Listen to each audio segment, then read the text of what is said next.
and welcome once again to Wandering Monster, the Monster Manual podcast, where we don't just playtest games, we stress test them. I am Charles R. Bernard. Ian Servas. Mr. Paschke, and with us tonight is... Astrid. I'm the temp worker. Yeah, so we Got were me on a welcoming subcontract? special- Yes, yeah, 10. That means you don't have any workers' so rights. We can just That's use your right. labor any way we want. You're not That's right. union! And you have to pay your own taxes. Like, we won't pay your payroll taxes for it. Anyway, yeah, Astrid is here tonight as a very special guest. Astrid is a friend of mine, and we are welcoming her to a special night of plagues and pigs and all kinds of cool stuff. So, just a question. You guys were there for the 90s. Do you remember, or did you ever encounter an indie comic book called Oink? Just Oink, like the sound a pig makes? Nope. Negative. Sounds No. familiar. Who was the author or the illustrator? I forget the guy's name. He had an Italian surname, and it's like one of the most insanely well developed and world built comics that I've ever read. It's a dystopian future where half human, half pig hybrids work in public slaughterhouses, killing like full pigs until one, whose name is Oink, leads a slave rebellion of the pigmen subclass against the like religio fascist capitalist meat eating aristocracy of this like dystopian society. If It you're is curious, there's amazing. oink.blog. Oh, really? Cool. Yeah, I highly recommend it. And I also think that it's worth noting that the 90s were a great time for pigs and pig men. Primus had the album Pork Soda. Good You had album. a lot of like, yeah, fantastic album. And even a good song. You had a lot of like, even if you think about it, like the orcs or like other sort of like goon creatures, the way where they were drawn in the 90s was usually very tusky as opposed to very fangy, and tusks tend to be a boar or hog thing. There's another thing that I think is worth talking about with the game tonight, and that is plagues that pass as they might from a pig to a human from our real world experience into culture. Did you guys notice how many indie games, especially after COVID and the lockdowns, started featuring plagues and plague related themes? Because I have noticed that there are quite a few that do that. Sometimes in like Jalgenbeck and the Merkborg universe or whatever, sometimes in other places. But I think it's fascinating that one of the ways that we find release from plague-related concerns is that games that rely on plagues as a plot device. So pigmen, plagues, I'm all over the place like a John Baltusberger intro. Ian, save my bacon, would you? And tie this all together by telling us what we were playing tonight. You know, when you say "save my bacon," that makes me think of, and this actually does relate to the story here because this is set in like Victorian-esque England, a party game that I played with friends called Squeal Piggy. Is someone familiar? No. Long and short, it's a parlor game in which a person is blindfolded and sat in a chair and a cushion is put across their lap. And then people sit in that blindfolded person's lap and have to say "squeal piggy" 3 times, and the blindfolded person tries to guess who's on their lap. It's a lot of funny. It's kind of like playing the sausage game. So when you said "save my bacon," I just imagine you sitting in my lap squealing, which does kind of sound like the our average weekend, but that's a different story. So we are playing Night of the HOGMEN, which is part of the T series, a series of modules that run a fast and loose version of Blades in the Dark.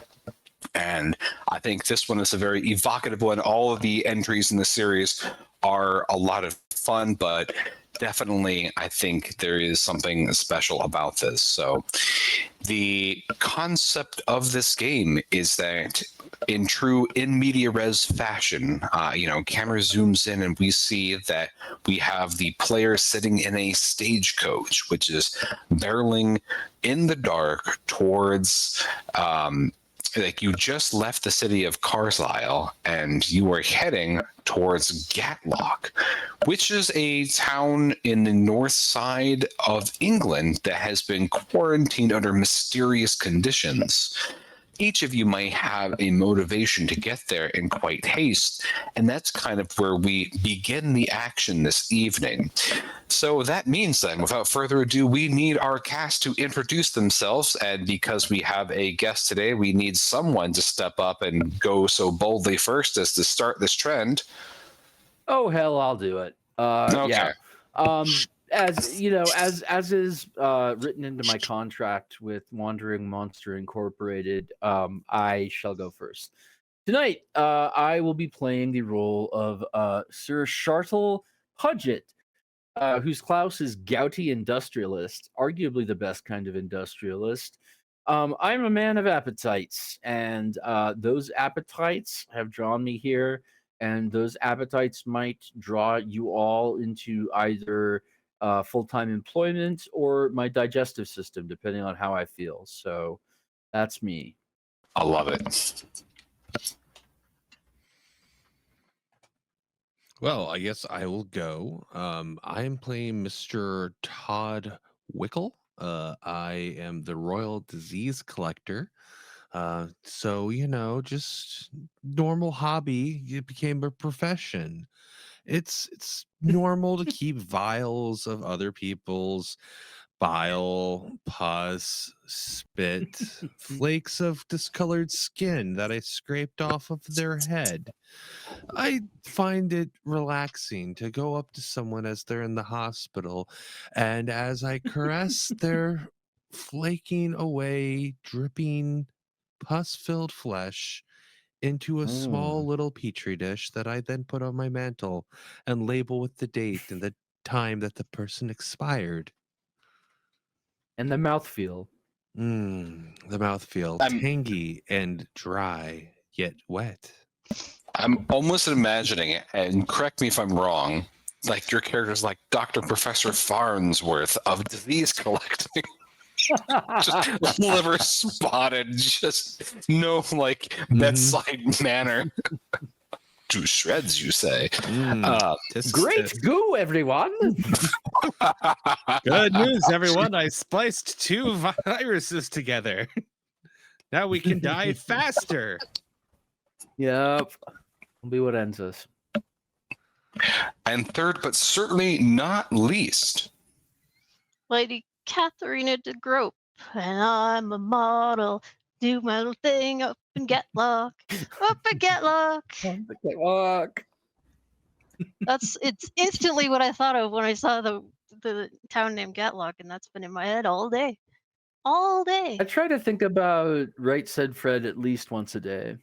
Right. Said Fred, right. Haughty dowager. Basically a meathead.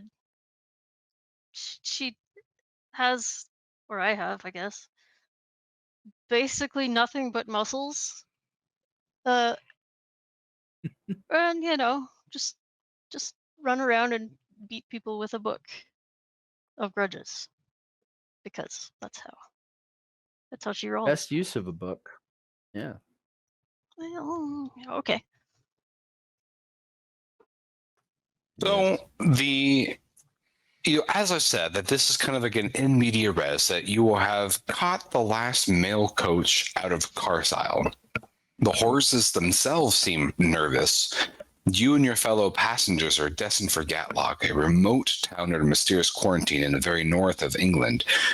The night seems to arrive too early and is terribly ferocious as driving sleet lashes at your carriage for most of the journey, and the bedraggled coachmen have to work their animals to the limit of endurance. You feel lucky to be inside the carriage compartment, though it's cramped and the jolting, lurching cabin has made sleep impossible. You pass some of the time by introducing yourselves. As a quick aside here, before we get thrown and pummeled into the action, what's some of the small talk that the 3 of you might have, being the 3 disparate persons that you are? Oh, So tell me about those bags under your eyes. Are you feeling under the weather today? Just like needle I comes out. would like to get a sample if you don't mind. If I could just but a few fluid ounces. I would cordially invite you to have a few fluid ounces of my pendulous buttocks, which are inflamed I've never painfully seen from that my. shade of pinkish green before. Yes, it's lovely. I moon myself in the mirror daily and appreciate the sunrise like landscape of my own ass. I simply must have some of your skin. I must. One of us is going to get hit with a book. It's you. Yeah, yeah, It's you, you're welcome Charles. to. This is it's- hardly it's appropriate definitely me. conversation in front of a lady. True, especially, but then again, I'm an industrialist. We're well known for our crass, nouveau riche. What do you call them?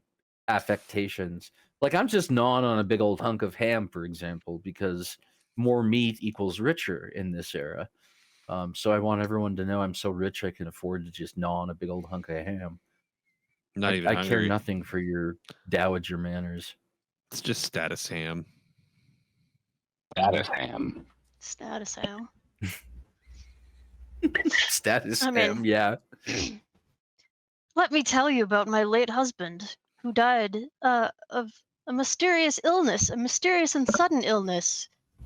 Fever, sweating, nausea, diarrhea. I mean, that might also be the symptoms of arsenic poisoning, but it's just a coincidence. Just a coincidence. But anyway, I have to go up to Gatlock to sort out some inheritance. You know, those symptoms aren't restricted purely to arsenic. There could have been a number of bacterial infections in the spinal column. I agree. So I'm it's- imagining Pashki, you as having a face that is just like naturally a plague doctor mask. Like you have Oh, kind yeah. of a Long, pointy downturned, like- nose, chin kind of coming yeah. to meet it. yeah. Can you see Awesome. my sketchbook? 'Cause that's what's already kind Cool. of happening here. Love Awesome. it. So By the way, like fun real life fact, in France and I think a couple other places at one point, poisoning to get inheritance was so widespread that a particular poison, I forget which one it was like easily sprinkled into food, was referred to as inheritance powder. yeah, it's arsenic. Arsenic, yeah. But people would like poison garments and like face powders and stuff. It was a good time. very auspicious indeed in this small, cramped quarters as you're barreling through a storm. Surely nothing at all will possibly go wrong with a poisoner, a diseaser, and a porkling. I just said I was not a poisoner. Oh, I'm so sorry. I mean, allegedly not a poisoner. I thought I confirmed that it could definitely have been a bacterial infection of the spinal column. You must forgive this third-person narrator. Truly, he is not omniscient. I'm perfectly happy being called a porkling. I think that's great.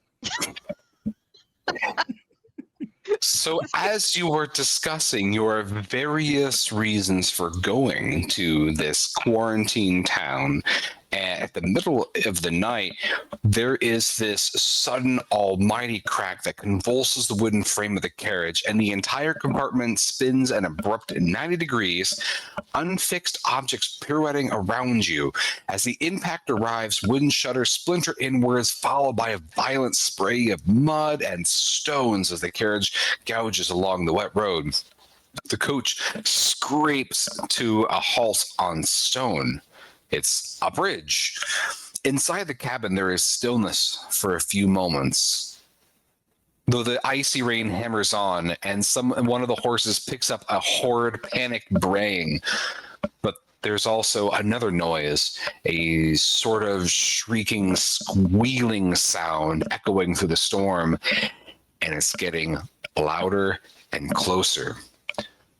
One by one, each of you stumble out of the wreck. The carriage has crashed along a bridge, partially blocking it. Only a single coachman remains standing. The other has been flung from the vehicle and lays stricken along the hooves of the horses. The standing man is pointing out into the dark behind the coach, rigid with fear. "Hogmen!" screams the coachman, fumbling to load a flintlock pistol. "The hogmen are abroad!"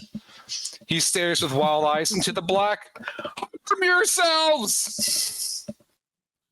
I armed myself. I already am armed with a giant hunk of ham.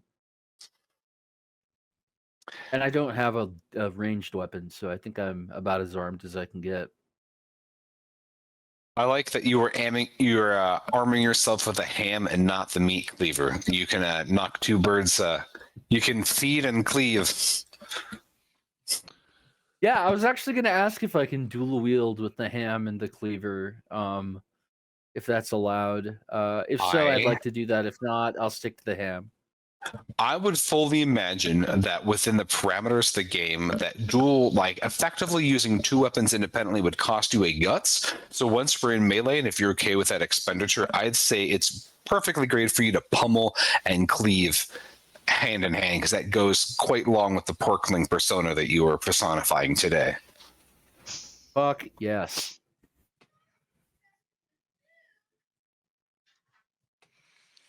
So I have a syringe, but I also have a sandwich tin full of horrible parasites. Now, if I'm really glad that we had you in that carriage, man. Like that's. Am I to understand that I am capable of putting the parasites in my syringe and then inject them into a living organism? That would be horrible indeed. But yes. I ready my syringe. Oh, it's like 50 cc's of tapeworm stat. Like just like, Oh, no. cc's of feces. Oh no, the Yeah, that's what I thought you tapeworms said. I'm saving for later. These aren't tapeworms at all. These are the kind of parasite that get into you, and then they propagate inside of your blood, tainting it. What parasite is it that you've selected for your box of rare and delicious parasites? You know, we haven't classified it yet. It's brand new. avant-garde worms. Do you want to wake lose up your a fingers new and then grow a parasite new just dropped. set? Yes. I'm trying so But hard not not right to will now. actually right now. I'm the disease nerd, so I'm like, Well, if you want to actually me, I am all about this. well, actually, Go most ahead, yeah. parasites are very slow acting and would take several months, if not years, to do anything. Okay. I like the All fact right, that all I right. misheard what you said. Instead of saying actually, I thought you were saying love actually, and I was expecting to burst into song, and this was not the response I was anticipating. No. Parasites the musical. Although malaria is a parasite, so although that still would take days. Well, this is a new strain of parasite that is fast acting, like liquid gel capsules. It's like fibrous serpent worm, like on Adderall. Sure. Yeah. So fair point. Normally not fast acting, but they're normally also not pigmen. So That's why I didn't want to will actually, but then I actually appreciate anyway.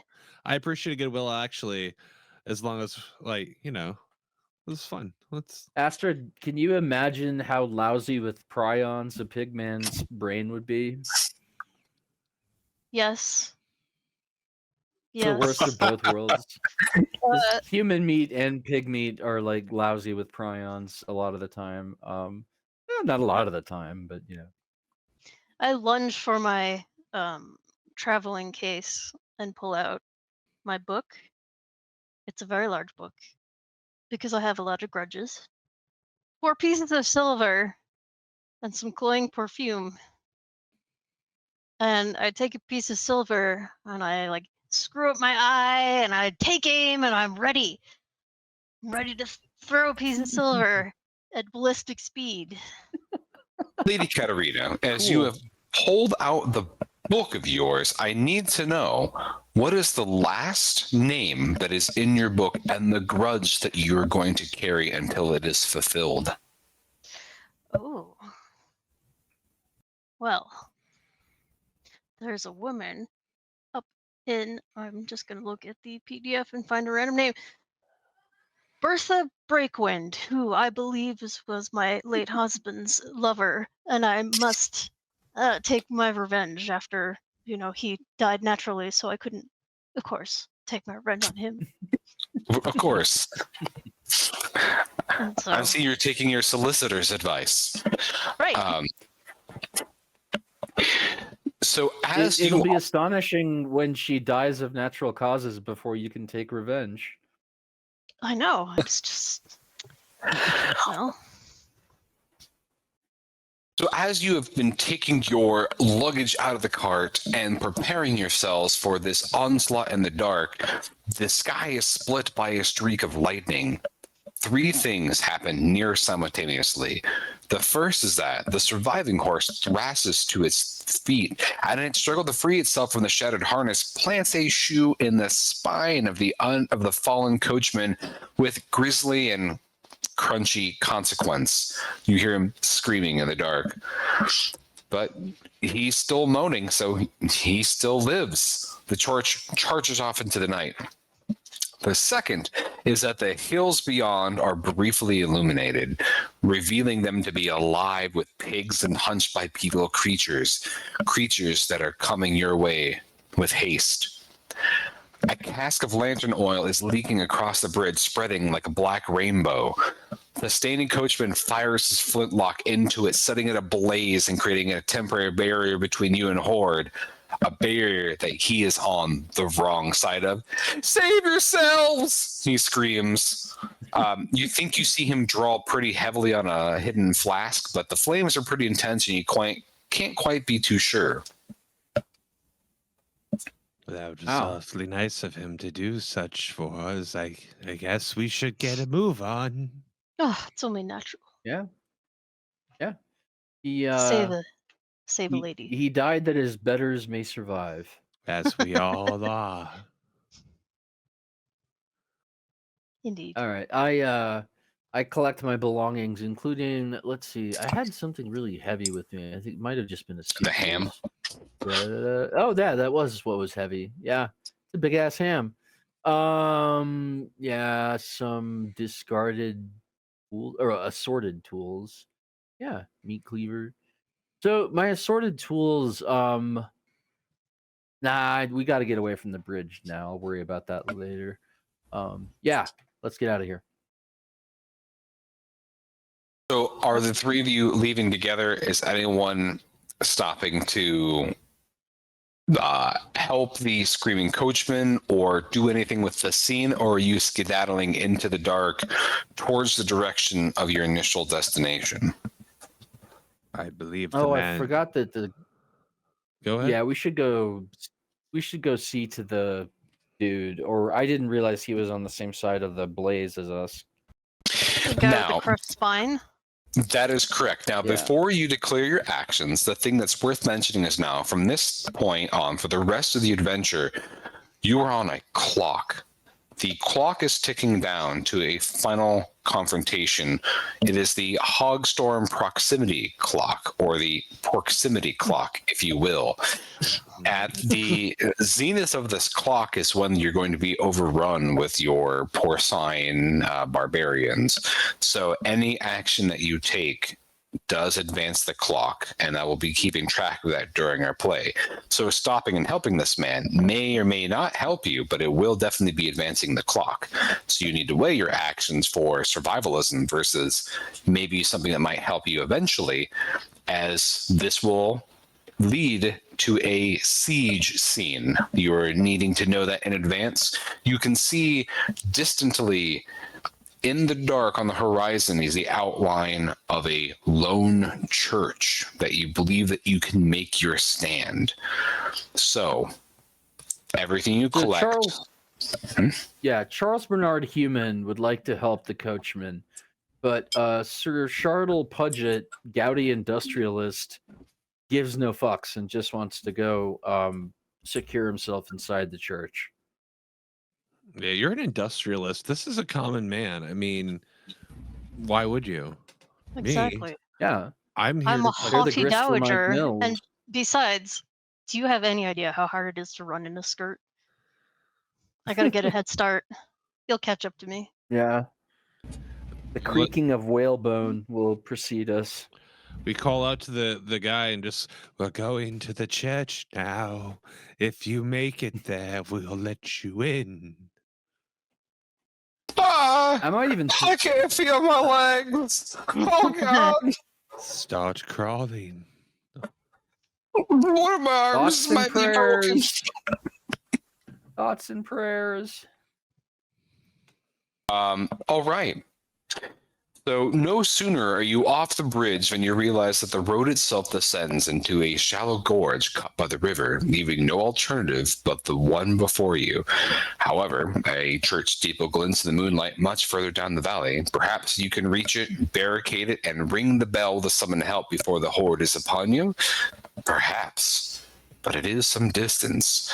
A ragged and complicated countryside lays in the way. As you are beginning to run in the dark, the first thing that you see up this meandering path and to your left is what looks to be like an old mill. It is derelict looking from the outside, completely choked in ivy, and there is a yellow X that has been slapped on it with wet, dripping paint. You can see something sharp, shiny, metallic catching a little bit of the moonlight in the upper window. The path meanders further down towards the church. That's a plague marker, so the question would be whether the people inside are dead and or still contagious, even if dead, you know? I think it's worth our time to go in for a number of variables. You know what? I kind of want to let Bug Guy play a little bit. Haughty Dowager, do you want to let our friend have a little fun inside this plague house? Sure. Plague Doctor Okay. runs past me, and I'm like, "Where are you going?" He's just skipping, tra-la-la-la-la-la, going to the X. The X marks the spots, my friends. We should go in.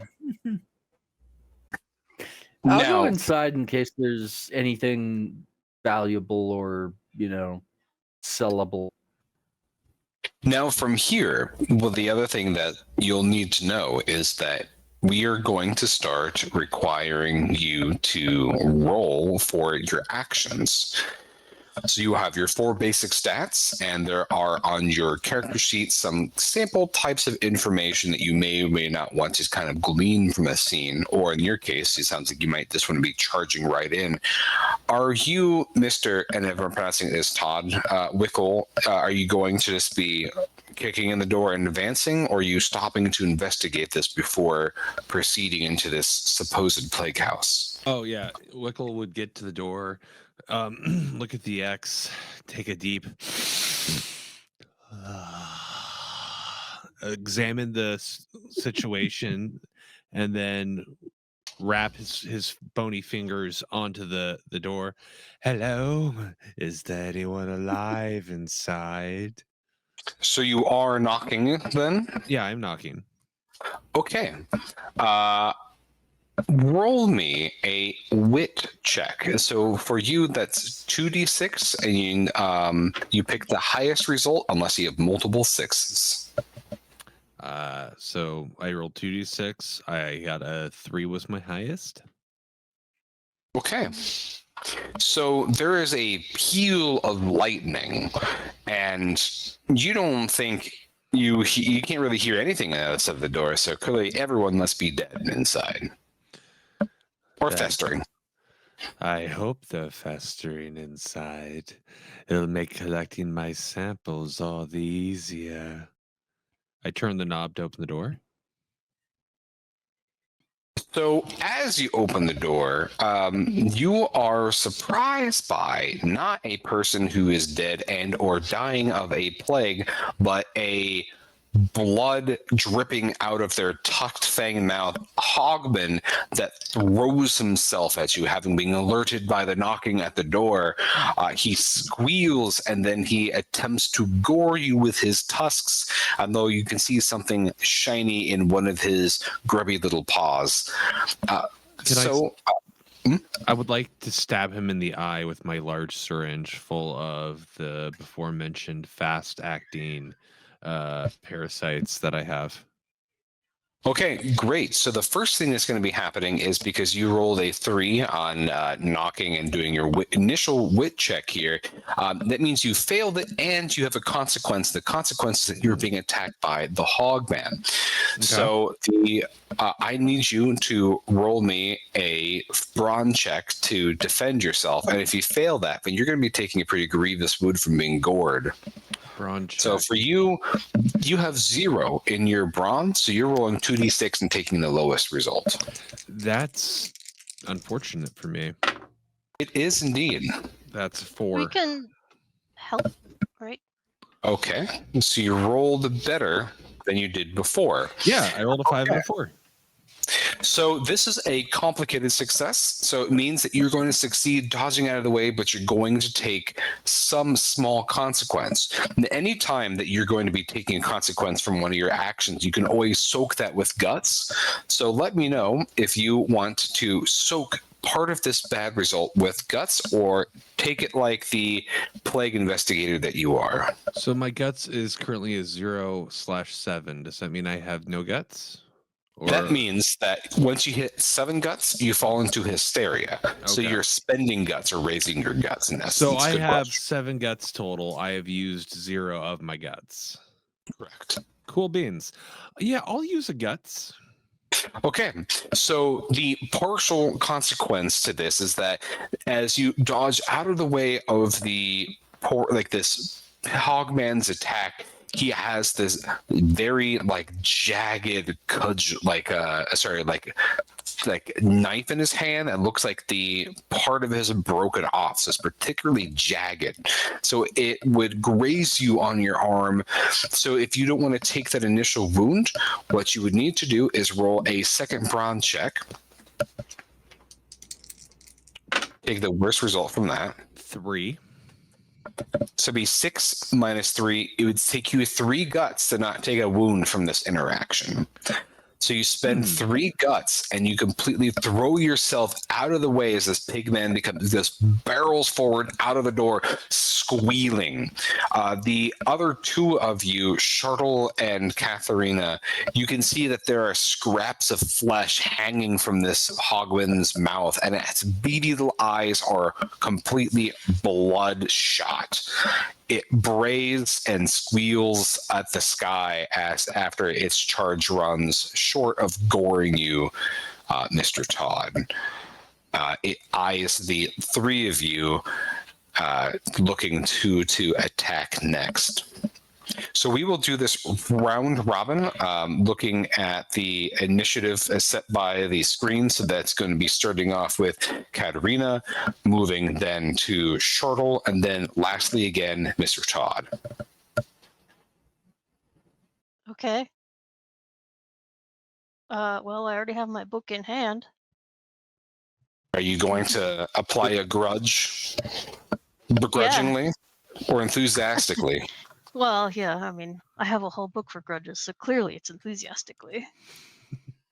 So that is I All have right. So I just had 3 brawn, which is a lot of brawn. And I That's bet correct. So that I will still get a terrible roll. if you're ever worried about that, you can use your special ability. Oh, I got a 6. Well, I got How a many 6 before. sixes or just one? Just one. Okay, great.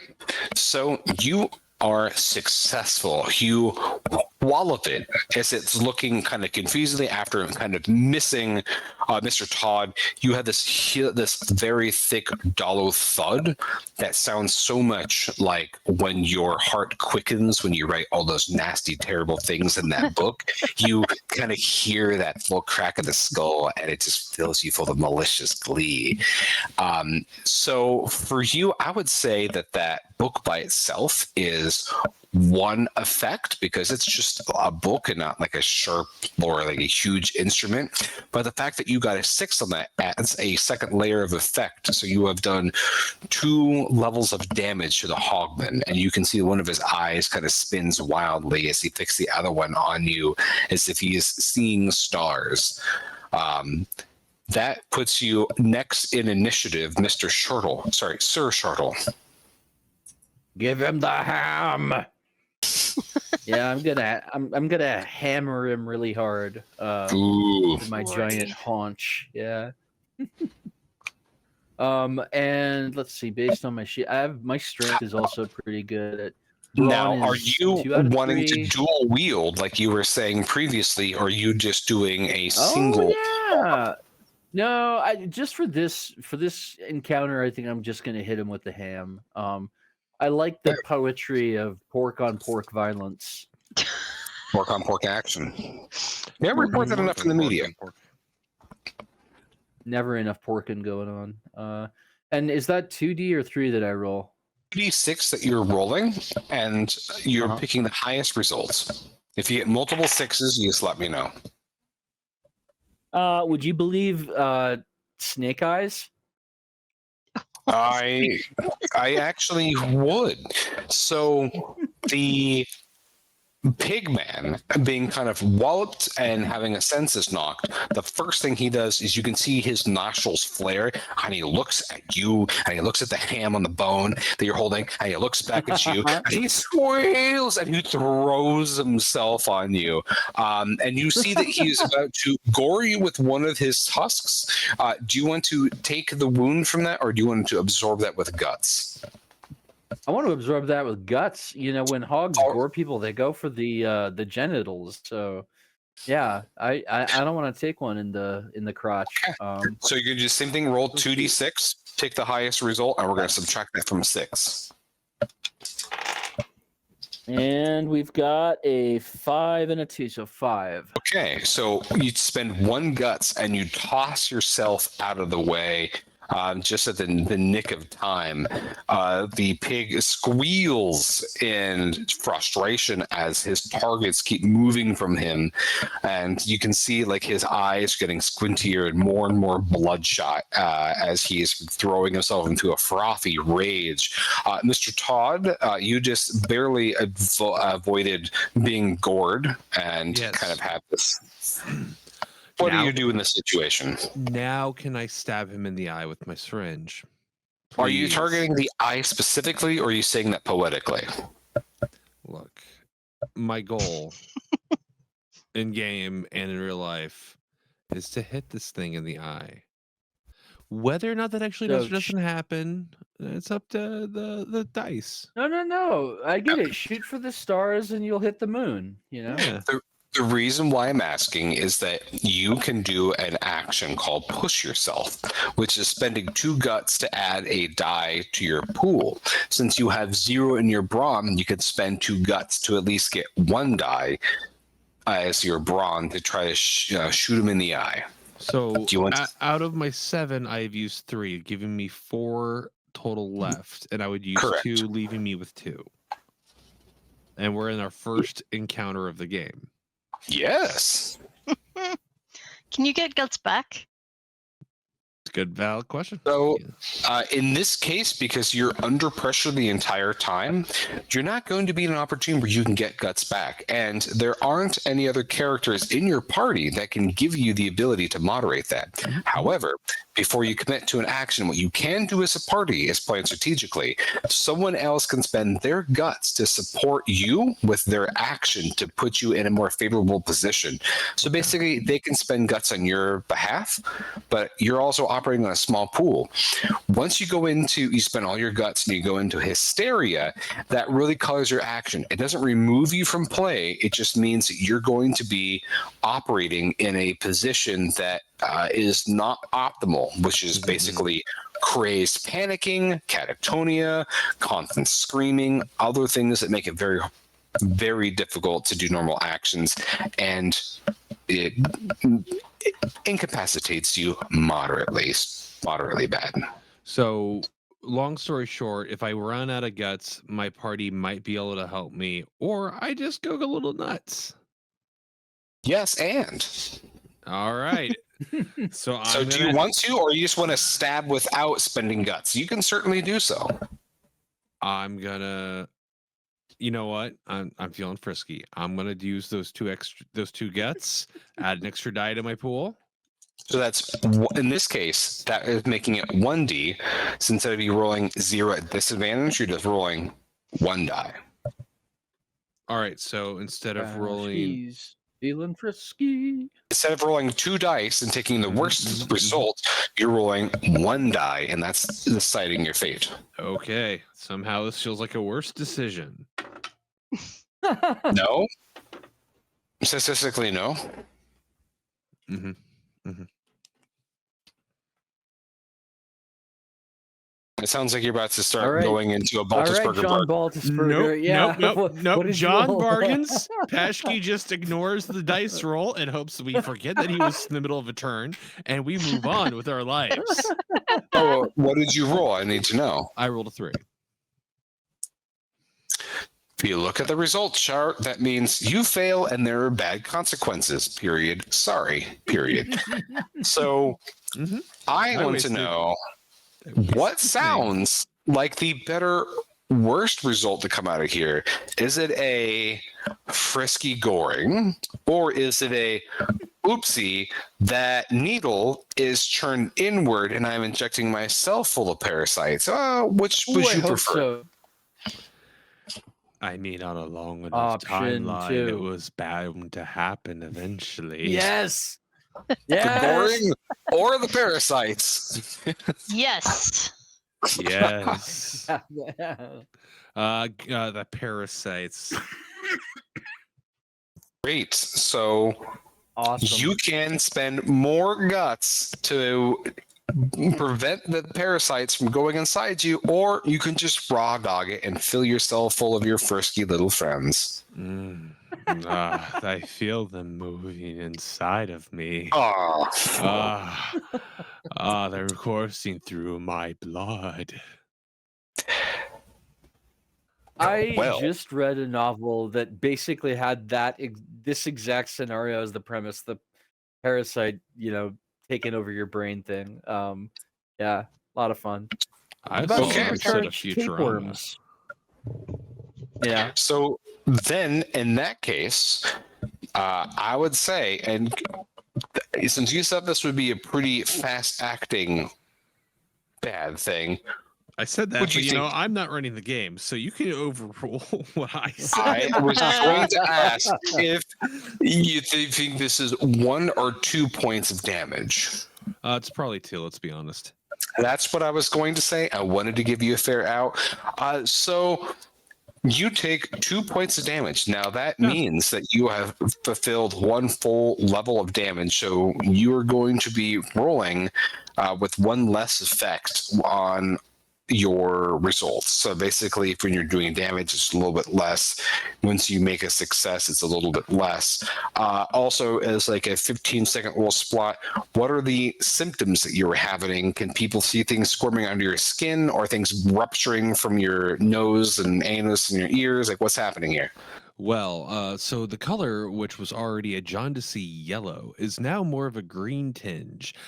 Sporadically, you see his veins kind of not like all at once bulge out, like there's something big moving through a large blood vessel, and it just follows along where that would be.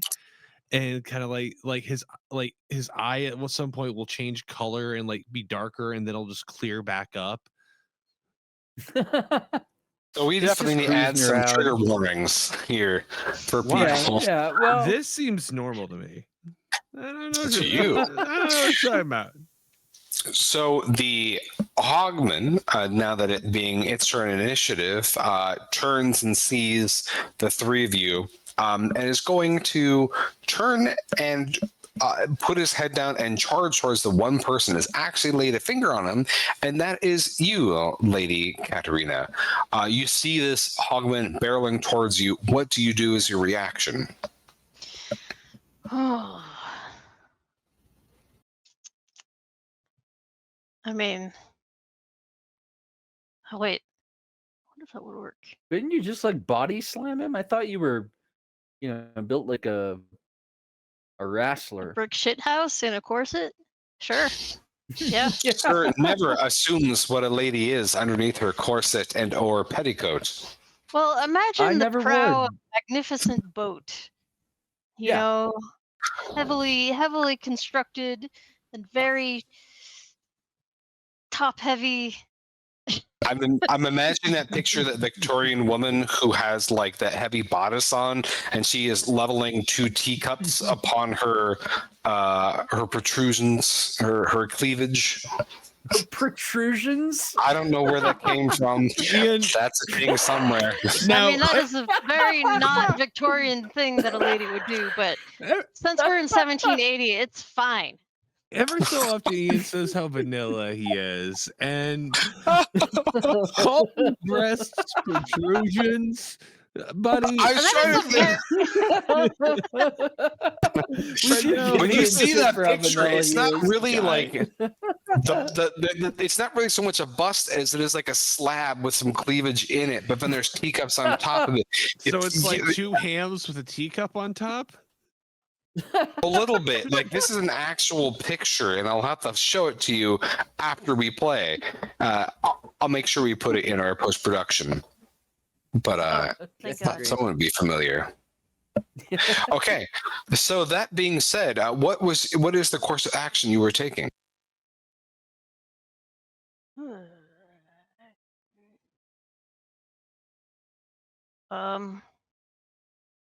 Well, I'm gonna brick shit house a book at him. I'm gonna. All right, so wallop with the book again. Yeah. Okay, hold I on. think brick shit house being used as a verb is awesome. I'm gonna brick shit house that guy. Oh, okay. A 1, a 4, and a 6. The 6 takes it. So you take the corner of your book, which I'm assuming has like a little bit of a metal edge to it, and you drive it in his temple. You actually cause his eye to like sink inward with the pressure as you dent its skull, and it makes this pathetic sound, which isn't quite a squeal as much as a squirtle, as it like collapses to the ground, frothing at the mouth, its tongue so lolling as it begins to convulse. It is down for the count, and you can actively hear it hemorrhaging. Awesome. I make sure it doesn't get on my skirt. Is that another grudge you put in the book? If any blood splashes on me, absolutely. I think that's one grudge that's already been avenged. It's like comes pre-avenged, you know. I mean, down for the count Sure. means toast, right? Yeah. Oh, you think so? You want to kick him? Yeah, let's kick him. He's Might as well. We're all gonna- definitely dead. Okay, cool. So, you, in the very distance beyond the bridge from which you came, you can hear the sound of like squealing, and you hear the sound of one gunshot. Sounds like that could have gone better. On the other hand, didn't you say it was a flintlock? Yeah. So he's got one. I would be one very round. surprised to hear a series of flintlock blasts, because that would imply that there was like a whole militia on the bridge. It takes like a full minute to reload a flintlock, I think, doesn't it? Yeah. It If does. you're really good, it might take 45 seconds, but I've only fired them a handful That's of true. times.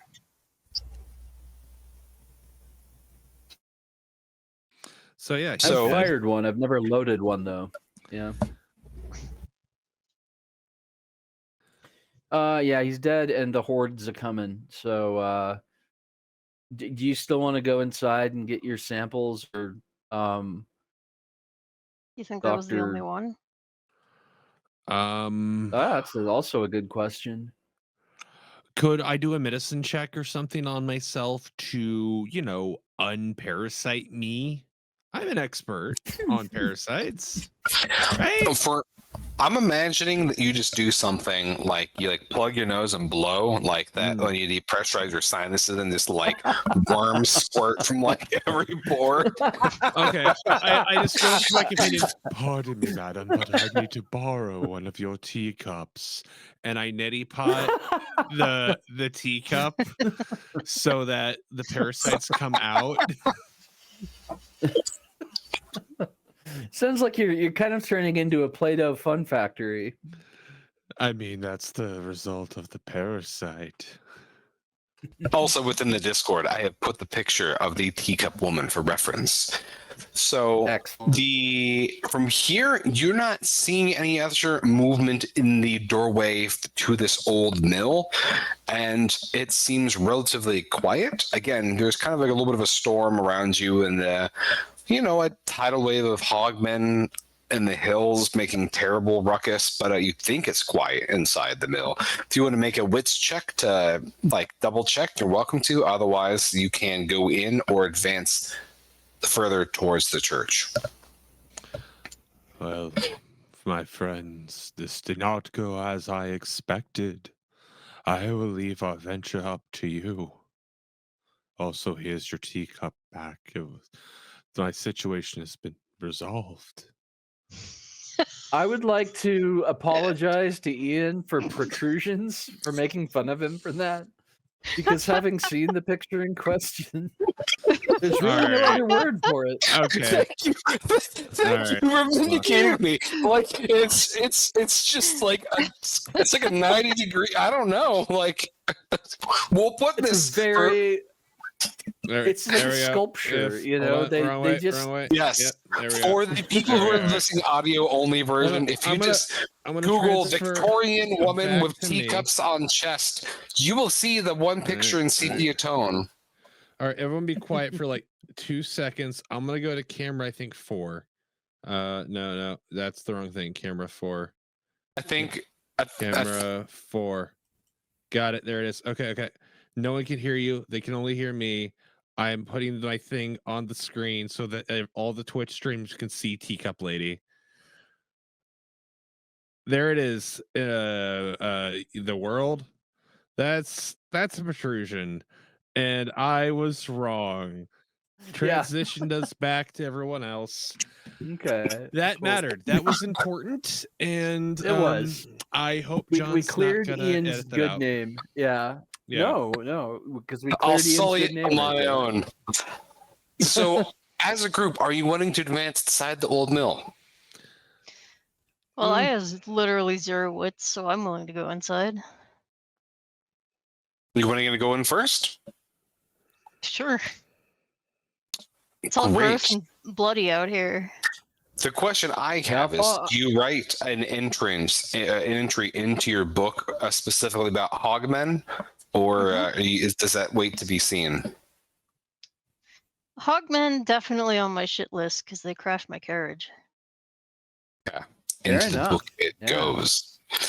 And I have So- to run, which, a haughty dowager does Never not like fun. to do. Yeah, of course not. The Lady Katarina, Nor, as you nor does a gouty industrialist, by the way, like to run. Absolutely.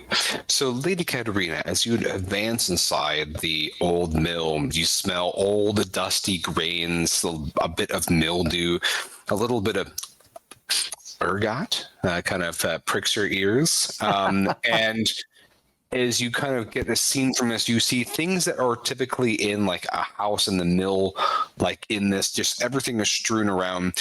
But there is a staircase without banisters leading up to the upper balcony where you originally saw something glinting in the windows. You can search here for anything that might be useful in the siege to come, or you can go upstairs and try to find out whatever that thing was. Shiny thing. Shiny thing. All right. So as you make your way up, you see on the upper floor of this mill, there is this mangled, just partially skinned human corpse. It's just been mauled beyond all recognition. And you see the glinting object, which like you can even see like its bloody fingertips as if it was reaching for it in its final moments, is a arquebus set up as if for sniping. And next to it, you can see an arquebus. It's like It's It's for sniping. Sorry. yeah, longbore, rifle back in the day. So you see there's next to it there's pouches of gunpowder and flasks of distilled alcohol. Flasks of distilled alcohol. There is a You scope. should bring them all. Does anyone know how to use a gun? Can anyone use the gun? Funny. think All you you pull have the to do trigger. is point and squeeze the trigger.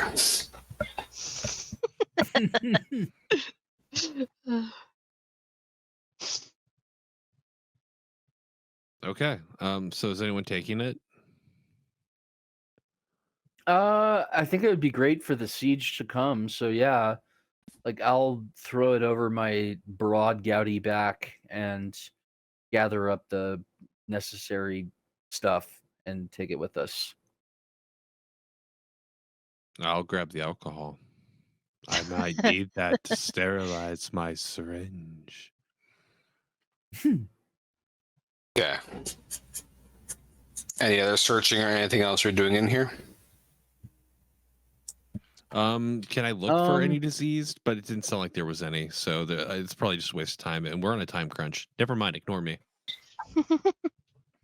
I'm assuming that the mangled corpse is the work of that pig man, so that's not anything, too abnormal. So yeah, let's book it to the church, or continue to book it to the church. I think there's probably more to come.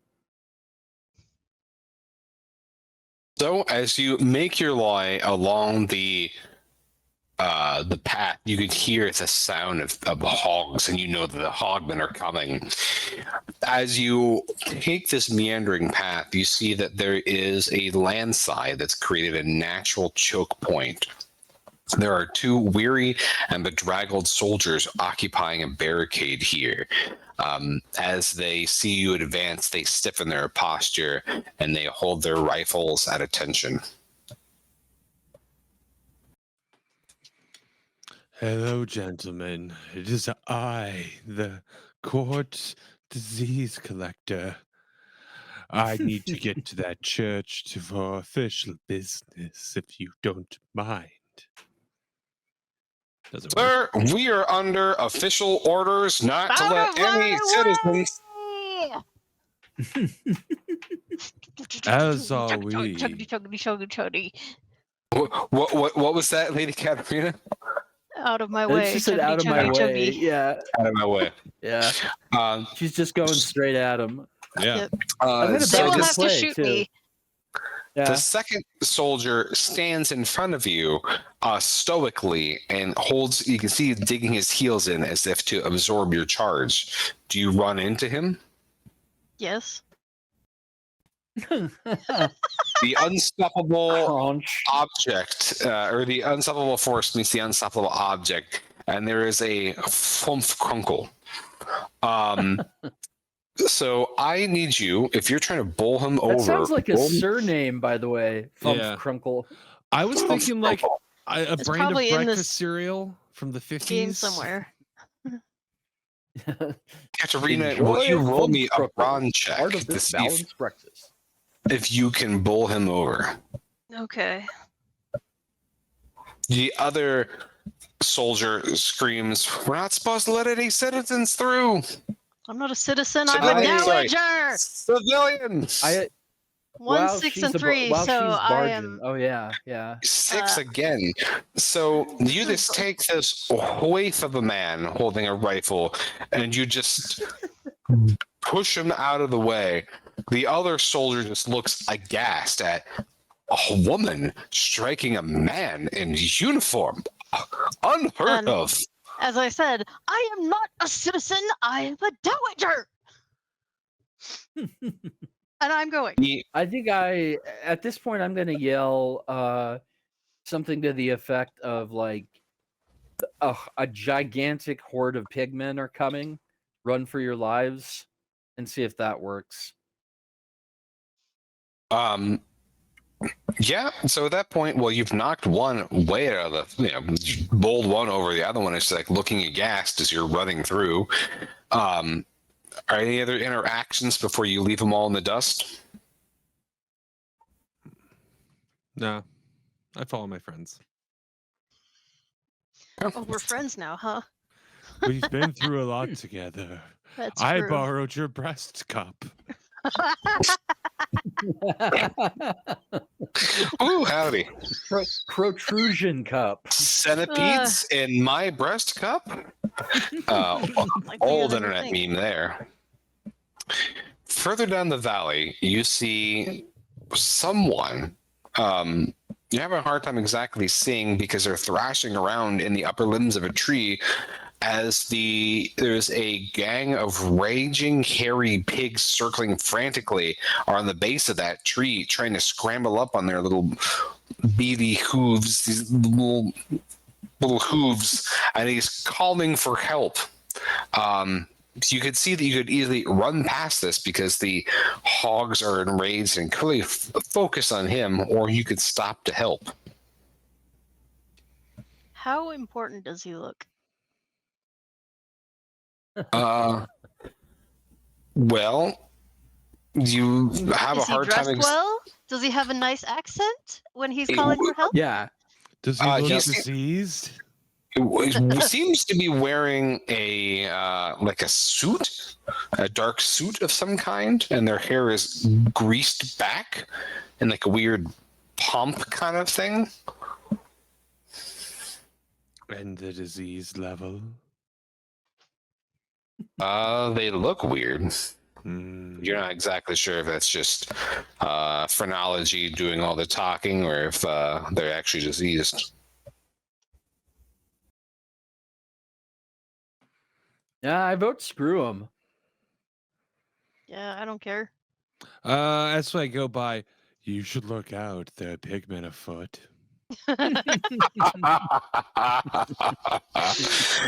You hear squealing and cursing as you run past, and you hear the chomping of many mouths.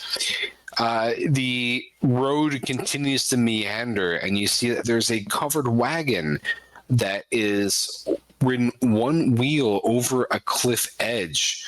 There's an ox that's attached to the wagon that's chewing idly upon a tussock of grass, and beside it are standing looks to be like a young married couple or just a young man and woman. They wave over you for aid. But you can look and you can see that, like, as this thunderstorm is rolling above you, that any one of those thunderclaps could spook that ox and send the whole cart over the edge.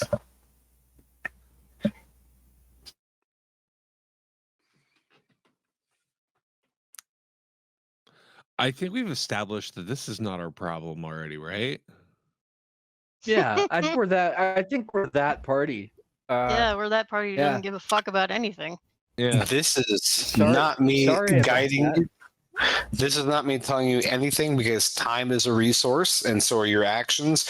You also want to get as much supplies and fortification as possible for the siege. Whether it's from these encounters or not, it's up to you. So do what you want. That's a If you good don't want to. point. That's a good point. It's a whole wagon. Let's see if we can get this over with quickly. Do not read into my words here. It would be for any of these encounters along to the Yeah. church. So go with your gut. My gut do you guys says think? it seems like a delicate and difficult process that would take a lot of time. But I don't know. Yeah, I mean, my immediate solution would be to just cut through the rope with the cleaver and salvage what we can, but that wouldn't be much. So, yeah, like let's pass on this one maybe and see if we can't just ransack. We did get the sniper rifle out of the first place, so we're not coming up zeros so far. Let's keep trucking. As you continue past, you hear the one woman speaking to the young man saying, "Huh, they didn't even stop. Huh, how rude. Huh, they must be Protestants." Oh,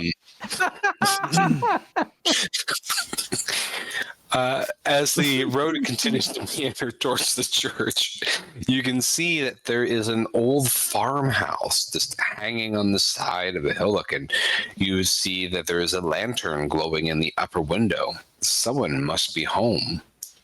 You want to stop or continue along this road, and you see it dips down towards a dark forest or a dark something down below.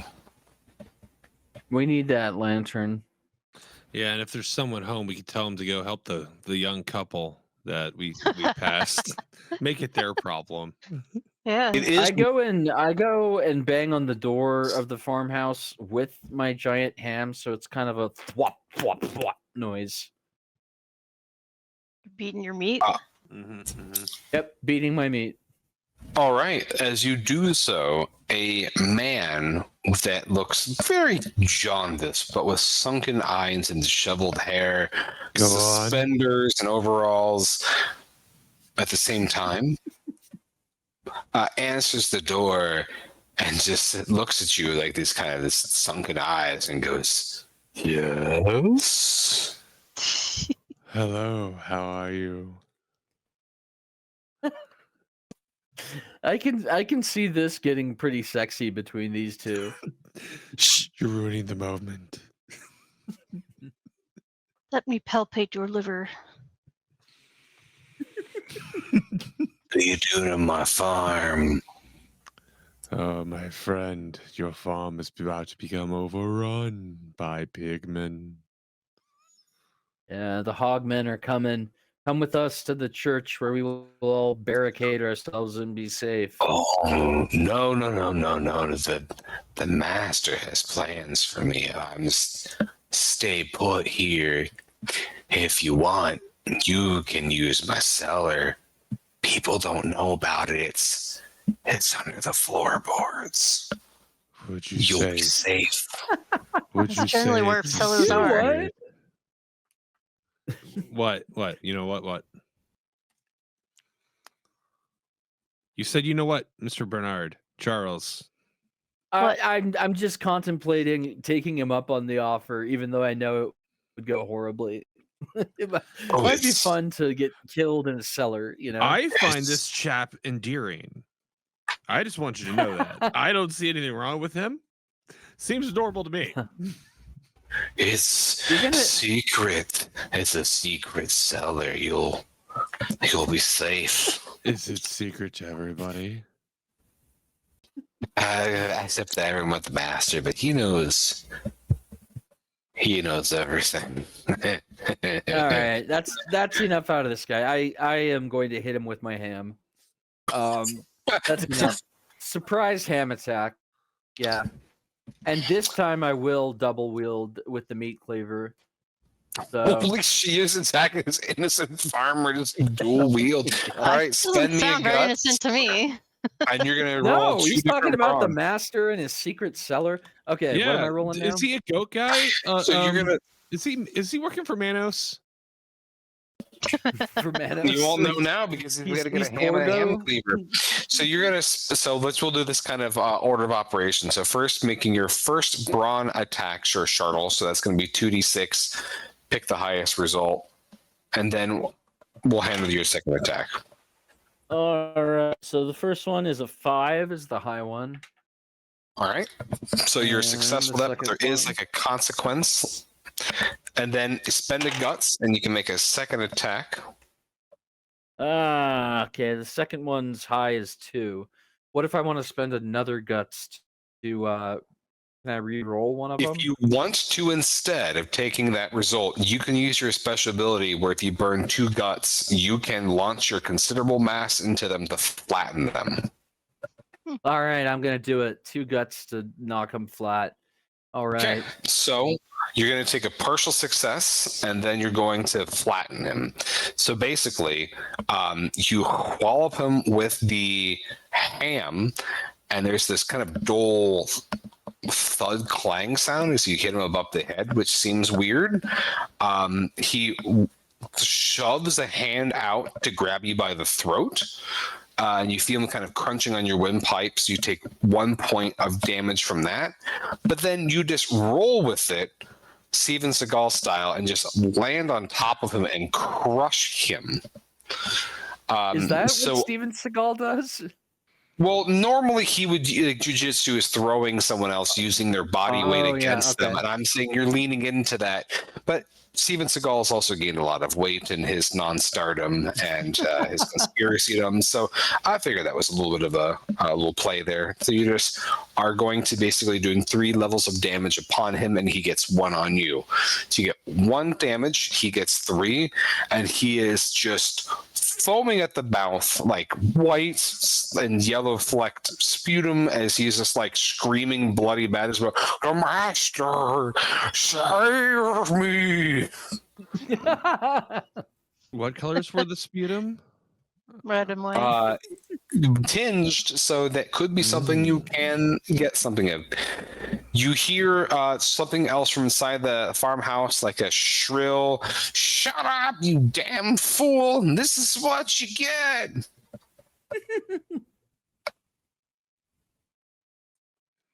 You see a like, woman come into view, apron just fouled with many layers of molding flour, just hair just all kind of disheveled, saying, that's it.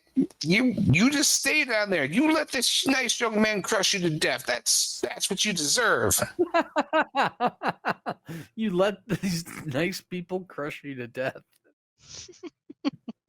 Lovers spat, I see. I haven't talked to this damn fool in 10 years because he's all mastered this, or I have to do all the farming that he hasn't. 10 years, he hasn't done his duties as a husband. He's dead to me. Lovers spat, like Kill I him. said. I have some advice I could give you. Yes. Is he thing? Tell me.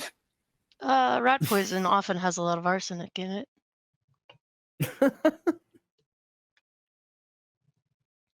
Yeah, Arsenic is in this knife. Uh-huh. Is there a lot of arsenic? Could I just looking at you for She looking advice? for our Sorry, permission? Yeah. you were just, I couldn't hear most of your sentence, so I I had no said, idea. "Oh, is there a lot of arsenic in this knife? Will this work?" No, but yes. Good enough for me. She just stabs him in the neck. All right. She throws off her wedding ring and says, "I'm free." How All old right, is she? cool. Enough. How old am I? Enough. Enough. Two. So I see you're now single. Yes. Yeah, let's while he's flirting with her, I'm just gonna say, like, Hogmen are coming. We're all gonna die unless we get to the church. I'm going to grab the lantern, and I make for the lantern. Do you want some of this food? I've baked some pies.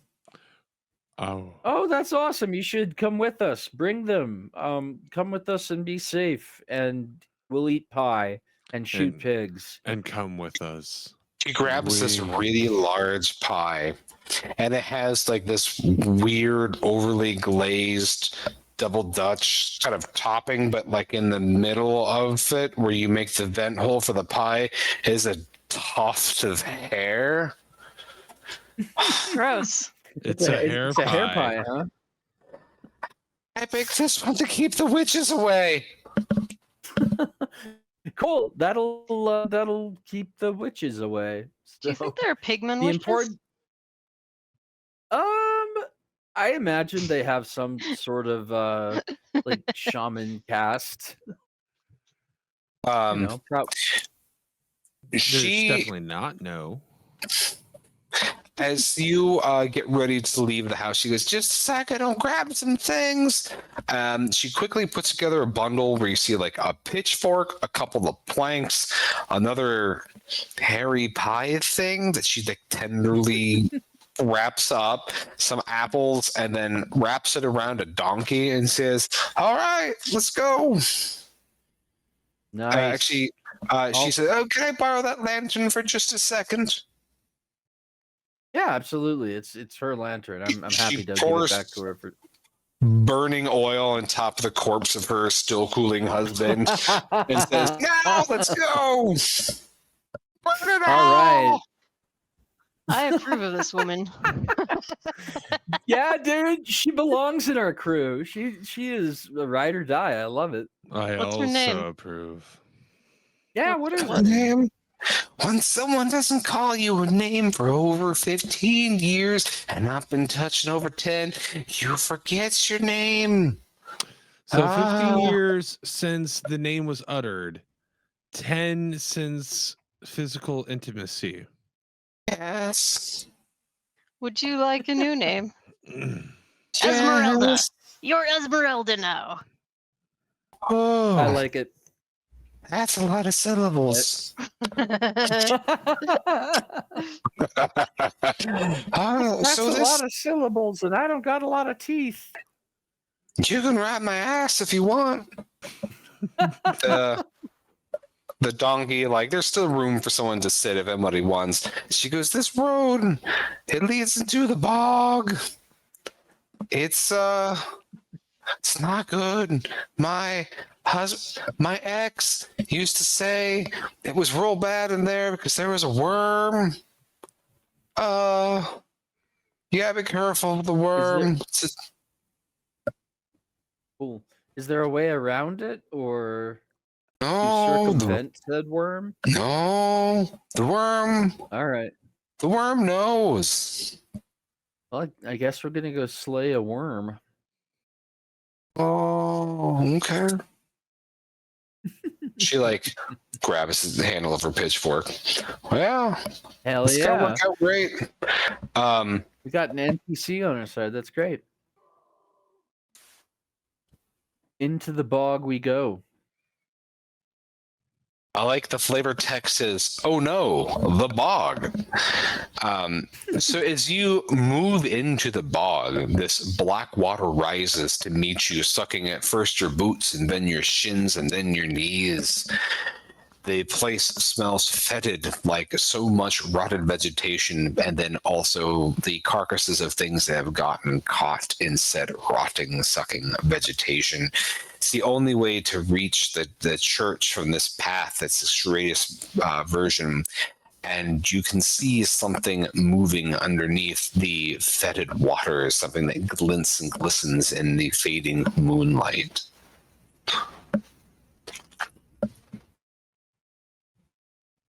And we still have the lantern, right? Yeah. Oh yes, and the lantern light. Esmeralda gibbers. "It's the worm."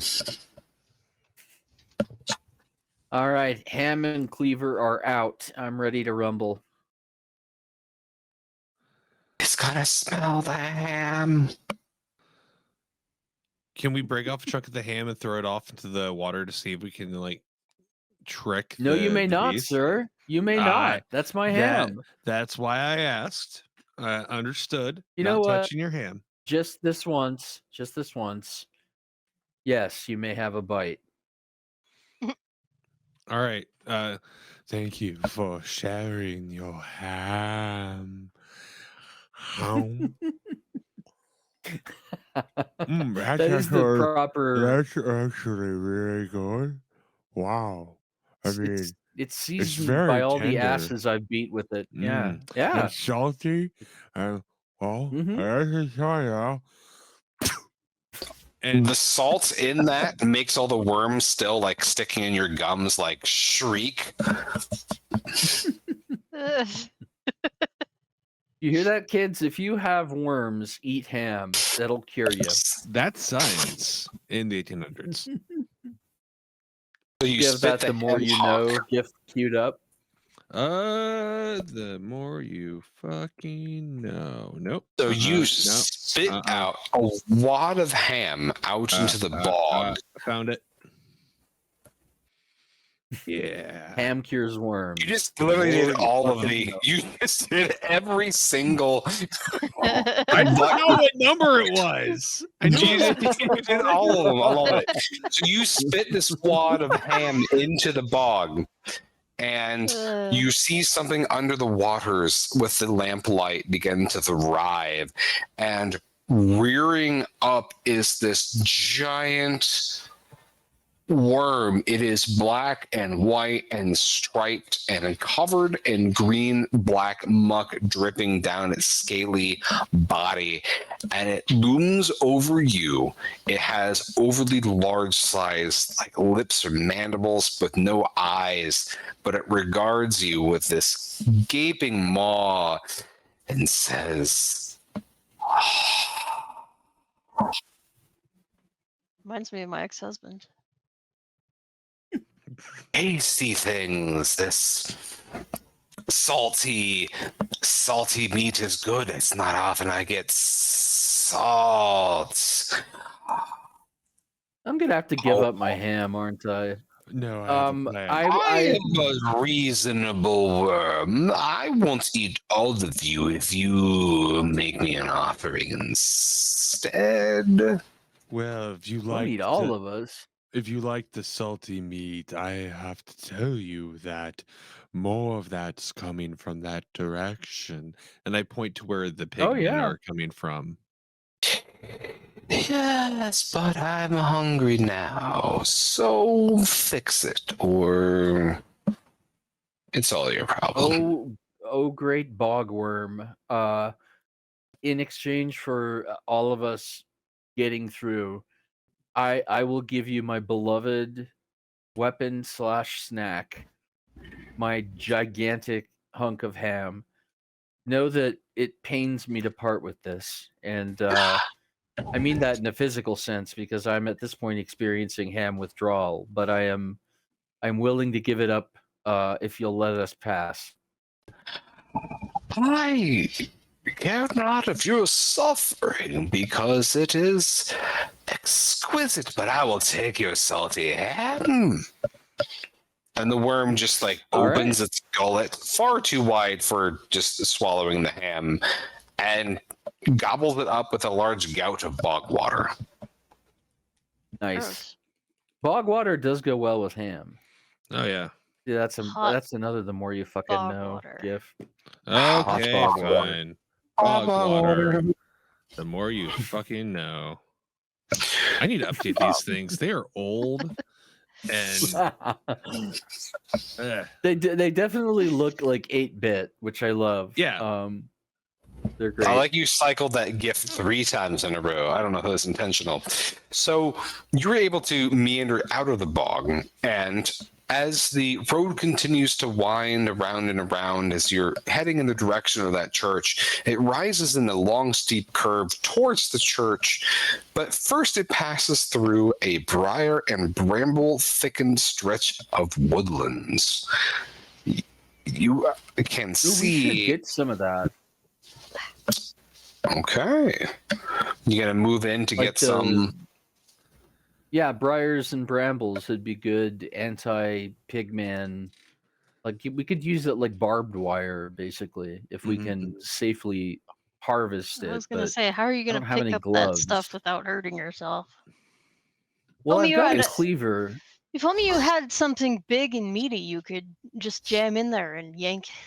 Stick in there and yank. No, well, I have a cleaver, so I could theoretically cut it off at the root, but getting down to the root would be really difficult. So, I could inject it with a um, parasite. I don't think that would help. Well, actually, that wouldn't work. Oh, okay, Dr. Scientist.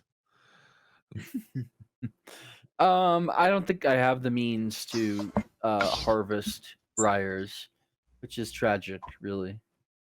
You'd think I would have brought like tin snips. Oh, hey, I've got like it says some assorted tools. Which tools are those? Does that include a pair of gloves? Tell me, I don't know what you do in your spare time, Sir Shuttle Pudget.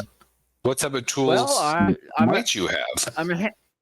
I'm a hamsmith, meaning that I work in the medium of ham towards the greater perfection of the art of pork. So I've got a pair of heavy duty gloves, a hammer, chisel, sandpaper, bottle of Gatorade, some duct tape, that sort of stuff. I'm gonna put on the gloves and harvest some briars. Would First, that be a make me. brawn check? It will be, but first I want you to make me a wit. Oh boy, that's a 1D. Mhm. Okay, let's see how Okay, cool. lucky I am. Hey, how about a nat 1? How's that grab you? You know, when you first said 1, I thought that was 1 you rolled, and then you confirmed you rolled a 1. And it's like, okay, that makes sense. So you move in to make your collect briars. So roll me a brawn check as you do so. See if you can do so without injury. All right, let's see. Yep, that's a 6 and a 5, so that is a pass. So you do this flawlessly. You, wearing your hand gloves, you're able to hand-fistedly get a large amount of briars safely. But it's not until after that you've gotten a large amount of briars that you can see that you're being watched by many pairs of eyes, like flickering and glowing in the light. And you hear then the sound of gnawing and chewing as the hogmen within this copse are chewing at the tree trunks, almost like deranged porcine beavers to bring down trees upon the path. They squeal as you see that you've noticed them after you have accumulated all of this brush. Can I wave the brush above my head and yell really loud and see if I can't scare them away? I don't think hogmen are that bright, right? Sounds like your day. Do you want to make a will check on that? Yeah, sure. Come on. That is a 3. That sucks. Oh well. It was worth a try. The pigs look at you. They stop chewing, which is when you finally realize how much noise has been the entire time. So the absence of noise is sometimes louder than the noise itself. They squeal, and it sounds like they laugh at you. And then they start trumbuling towards you for the attack. Any of the other of you want to do something as you're seeing the scene unfold, or anything you want to do to intervene? How many Save of me them from are there? myself. You think you see 3 of them? It's hard to tell. 3. So That's not too bad. let's see here. I can take on 2 of them. I have my syringe and my parasites. And I have a regular sandwich. Don't forget about your special abilities and the items that are in your inventory. If you want to use anything creatively. Is Esmeralda gonna jump into action and save me? I think you're playing her, Ian, since she's an NPC. Oh, she's contemplating. She's about to say, "Are you gonna put out?" Yes, of Hell course. yeah! If I'm so, gonna slip you that pork log so good. When we get to the church, we'll have a massive orgy. Don't worry about it. she turns to you, Mr. Tom, and as she frantically unbundles the large bundle on top of her ass and hands it to you and says, "Take this." She whispers something inside the ears of the donkey, kisses on the cheek, and then smacks its ass and sends it hurtling towards your direction, Sir Chartle Pudget. And there is a terrible montage that we're going to condense for sake of time, but involves a donkey running headfirst into 3 very hungry hogmen, a lot of squealing, a lot of shrieking, a lot of braying, and a lot of just meat being torn and like in these various ways. It's a little bit like a blood montage out of the Evil Dead franchise, gouts and everything. You know what?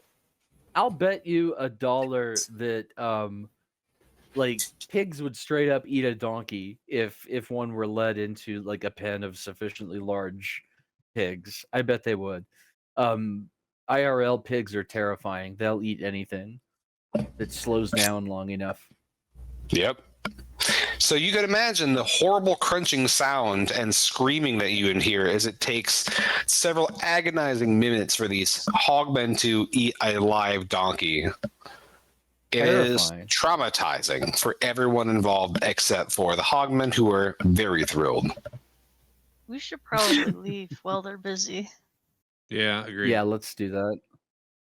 I get to keep my brambles though, right? Yeah. My dumbass brambles? Okay, cool. Esmeralda Failed a looks at whip you check and and a will says, check. Esmeralda looks at you and says, "Save him for later, sailor." She's going to scourge me. It's going to be so awesome. She's so horny. You say that like it's a problem. I don't. Oh. Well, let's get to the church then. So, in that case, the road winds and eventually leads to the church. It is darkened and forlorn, as if all faith was abandoned before it itself was abandoned, and it just seems to be drenched in too many shadows. The doors are just love to see standing it. open. Yeah, deserted And- church. God is gone. It warms the cockles. It roasts your hams. Yeah, roast my hands. So the lot of you run inside the church. So this is the time, and you need to act quickly because the hogmen are upon us, to fortify this church as much as you can, and then the final assault of the Hogstorm plays out as a montage that we all decide as a group. So we'll be able to have that action-packed climatic ending still within time for our format. So what are the things that you do with the supplies you have gathered to fortify this church? How many doors are there? So this is a small church. You have the doors, I will say, unless anyone wants to contradict, I'd say it's just the entrance doors. And then you have your, the main nave, and we'll say it's a shotgun church. How about that? With a spire at the top of the sanctuary. Okay, so whichever one of us is the best shot should take the, what the hell is that thing called again? An Arquebus. arco what? Arquebus. Yeah, take that up into the steeple for the high, the clear view shot. And I think we should board and bramble the front entrance. Mm-hmm, mm-hmm. Any other ideas, guys? Are there pews? We can pile some pews up in front of the door. That's what I was just thinking too. Yeah, or like, can we break some of them apart and like board things? Like are there windows? Did we talk about windows? I know there's the one door. I would imagine there are windows or stained glass or otherwise. The nice thing is this is set up for your cinematic ending. So as a group, would you like to take a 30-second timeout and describe what this church looks like from your perspective as you're first entering into it? Yeah, I would. So this was the Church of Latter-day Guns. So there is like Terminator. This is England. Yeah, this is like we go in there and it's Terminator 2 when Sarah Connor goes to her secret vault in the desert. But they're all muzzle loaders. But I mean, there's like it's very dry. So the gunpowder's fine. I want to yes and that, but I will say this is England, and they do not have the same gun nut culture that America has always had anymore. No. That's why the church failed. Come on. I mean, in 1780, which is when this is set, there was definitely guns. Okay. Yeah, so, but they were somewhat regulated. They mainly belonged to like the soldiering class, right? Mm-hmm. Well, maybe this church was what's the word? Billeted. It was soldiers. Or maybe it was built on the site of a shrine to Mithras. The Romans were there, and thus, soldiering is celebrated there. Yeah, we could make that work. Is there like a sort of armor possibly that might fit one of us? Kind of. In a church? You don't Do know they just put suits of armor in churches? I was giving you a scene that you could to like play this out. This isn't a game genie. It's the church of the sad. And like, we rub the giant lamp, and the genie comes out. And we wish to kill Ronald Reagan. Oh, jeez. I'm taking over for a second. All right, go. There are 3 windows on each side of the narthex, or not narthex, the nave. Thank you. We smash apart the pews and board them up. The altar, we knock it over and carry it over to the door to barricade that as well, since the altar is probably super heavy. If there's a cross hanging anywhere, I'd like to desecrate it real quick. But after that, I think we're good to go. How are you planning on desecrating this church? Put the cross up my butt and deny the Holy Ghost at the same time. That ought to do it. I imagine your character would be able to do a poop spray. Just bend over. Yeah, I can do that. Out. Yeah. I mean, I've been eating like unrefrigerated ham for days, so yeah, that's a good idea too. Yeah, so I desecrate the church, and then yes, and then the pigmen come, I think, and Esmeralda looks at you. Pigmen have commanders. Oh, I'm sorry. Go ahead. Oh, I was going to say Esmeralda looks in horror and goes, "I should have mentioned that I'm Catholic."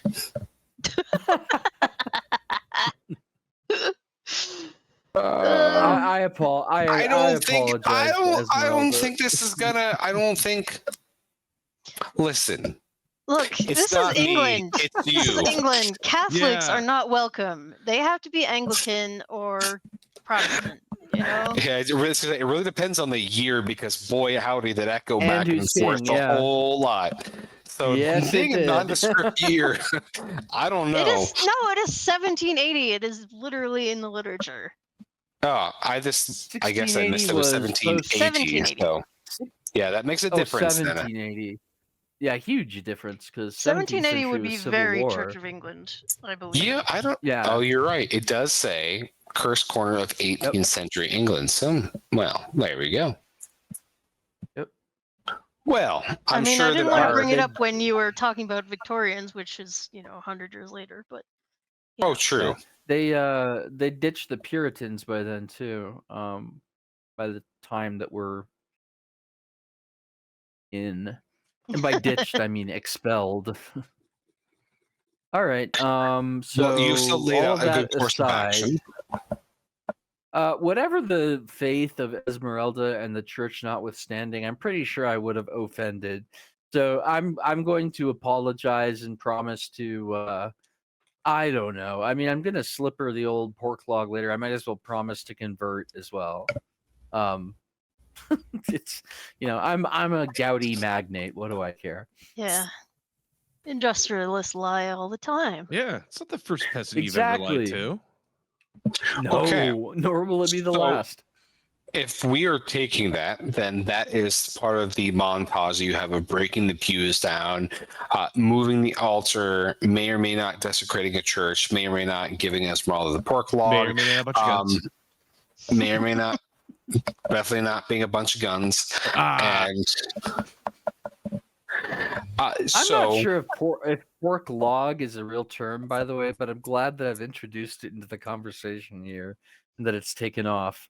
Because I I think could say pork ham log loaf. is Sausage roll? ham loaf. What's it called when you just take a tube of sausage, breakfast sausage meat, like the whole one, and just put it on a smoker for like hours? I've seen people do it, but I don't know what it's called. Delicious. Yeah. Has your mom done that yet, Charles? This is not a your mom joke. Sausage? No. His No, mom no, no. has a, Yeah, my mom is. very fancy smoker. Oh, Yeah. It's not. It's It funny was not because- a your mom joke. no, that's funny because Pashke, who is also a Charles, has a smoker and does a lot of meat smoking. So I was very much like, what is happening here? Yeah. My mom has been experimenting with smoking all kinds of stuff, but sausage, no, not yet. So that'd be damn good, though. I mean, twice smoked bacon is amazing. Just Mm. saying. Smoked spam, really good too. Okay, I so Okay, believe you. great. that leaves us with a dramatic 3 minutes to do a closing montage of the tidal wave of hogmen that slam into the church, testing your fortifications. I'd like each of you kind of in order, first off with Katerina and moving to Shirtle, and then lastly Tom. Give me like some of these snapshots of the montage as the pork horde is beginning to slam up against Pork the church horde. and try to force its way inside. All right. I take my disgusting, cloying perfume bottle. I make the men look away, and I tear a piece of my petticoat, and I stuff it in the neck as the tiniest, stinkiest Oh. Molotov cocktail ever. Light it on fire. Throw it out. That would Onto the actually be pretty pigment. effective. Like, legitimately, Yeah. those aromatic volatile compounds Yeah. are quite Yeah. flammable. Although, and Um, you know, perfumes are generally in alcohol, so Yeah, Damn I good love idea. it. So you have this stench of burning old woman smell at the same time as tasty roast hog smell, like from the outside, a lot of squealing and crunching sounds. Love that scene. What follows Yeah. that, Shurgle? So, as the pork horde crashes against our fortifications like a mighty ocean tide, these porky hands start, trying to grope their way through our boards over the windows. And I'm just running up and down each side of the building with my cleaver, merrily lopping off arms and hands, just chop, chop, chop, chop, chop. And I may or may not be planning on eating the collected hands and forearms and so forth afterward. now those would be good. I mean, Smoked.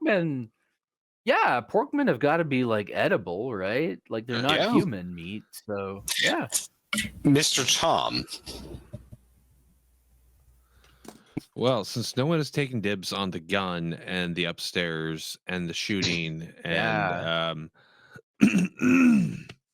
well, I suppose it's my time to shine. Goes upstairs, loads the rifle, looks out the scope, sees the pork men coming, tries to find the one that's closest or moving the fastest, leads the target slightly, and hopefully actually shoots the pork guy, and I don't roll really poorly, and the gun blow up in my face, because that's how my rolls have been going tonight. So, as we're I was short on wondering time, if the if the pork horde has like officers or leaders, like warlords, because that's who you'd be trying to snipe, you know? Yeah, It's take out very the leader, take out the Aim for whole the horde. hats. Yeah, I go for the fanciest looking of porkmen and shoot at him. Nice. It's hard to tell if you've hit or not because of the sheer amount of smoke that is released once you fire one of those. But you hear squealing and screaming in the background. So you've done some preparations. The pigs are getting to push through your barricades, and they're getting to swarm in the church, forcing you to retreat up into your sniper perch, close to where that bell is. As kind of like a final scene, is anyone wanting to climb up to try to ring the church bell to bring a call for aid to help support or to scare away the pigs? Who wants to make the final roll of the evening? I forgot about the bell. I mean, I'll do it. Okay, go for I've it. been the one rolling well, strangely. It's very unusual. Yeah, do it. Best. It's not normal for me. You shouldn't have said that because now you have, of course, cursed yourself. Yep. Me 5, 2, and 4. All That's a right. success. So, yeah, is a 5 is a success. I of course, assume that brawn is the roll. That's the only thing I can do. So it is true. So you climb up, and you, of course, get bitten by a lot of bats in the belfry along the way. And you take one wound full of bat bites. But other than that, you're able to ring the bell. So there is this kind of closing montage that we see that you kind of have the super cut between bats biting you, and then you finally dramatically reaching the bell and ringing it. Transition to seeing sun coming over the horizon. You hear the sounds of infantry in the distance with loud trumpets, and you hear the squealing and screaming of the HOGMEN as they trail off into the hills and retreat. And all of you are a little bit more worse for the wear, and you see kind of as the camera is panning out that Esmeralda is picking up all the hands and kind of giving them precursory little bites in each one to see if they are indeed edible. Hell yeah. And that'll bring this to a close right on time, and that puts us to our outro announcements, Charles. Thank you very much, Mr. Servas. And thank you, Astrid Mickelson, for guesting tonight. It has been simply wonderful to have my good friend, my best friend, really, on the show. So that's fun. And I liked playing with you, too. Also, big thanks to Jim Rossignol and Marsh Davies, the game creators, for allowing us to participate in this madness. It was a lot of fun. If you are interested in the Teeth system or the Night of the Hogmen scenario, you can find both at the link that's in all of our socials, also in the notes on this, wherever you're watching it, whether it's on Twitch, on YouTube. If you're listening on podcast, go to Twitter at WanMoncast, and you can find it there. So we have some cool stuff coming from Madness Heart Press, Madness Heart Games. Our room from Alexei Vea is coming very soon. I think it should be next week, if I'm not mistaken. I don't have the exact date, but watch the Madness Heart Games Twitter at MHP_games for that release. We have new books from Wrath James White, Edward Lee, and more. Little old me. I have a new book out called He Led Us into the Wilderness and Spoke to Us. That's pretty cool. You should check it out. That's pretty much it for us tonight. As always, thanks to Bog Wizard for our theme music. Those guys are the shit, and if you have not checked out their music, you really should. Stoner Doom, that's like gamer oriented. It's very good stuff. So from our little clutch of weirdos to yours, hail Satan and have yourself a splendiferous evening.